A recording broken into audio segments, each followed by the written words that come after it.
বাবা তো কোনোদিন দেখেনি আমার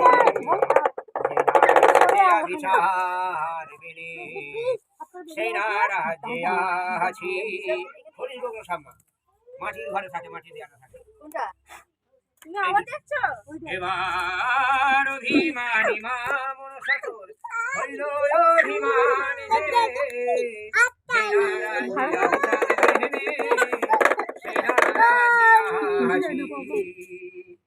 এবার এই সাপে থাকে বাবু দেওয়ালের গায়ে, এই সাপে রংশিলে বিধি মানুষে নাই নিবাছে। তিনটি হচ্ছে হরিশগোবর সাপ, এইটা রংটা একটু লালচে, এইগুলো একটু সাদা। এরা থাকে বেশিরভাগ মাটির ঘরে, ভাঙা বাড়ির মধ্যে। নাম হচ্ছে হরিশগোবর।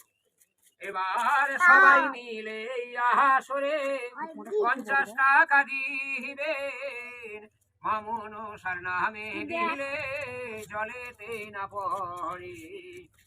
মাঠে ঘাটে রহনে বনে মা রক্ষা যে করিবে, আপনাদিকে রাখবে মনসায় আপনি।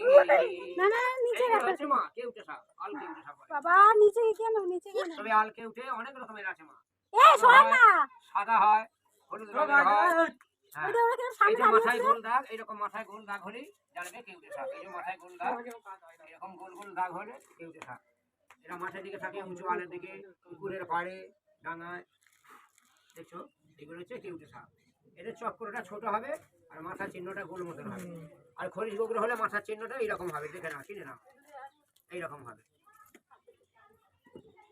শহরের মানুষ তো চট করে চেনে না সাপ, দেখে এগুলো হরিশগোবর, এগুলো কেউটে সাপ। যাই হোক, আমি ছোট করে খেলাধুলা এখানেই শেষ করলাম।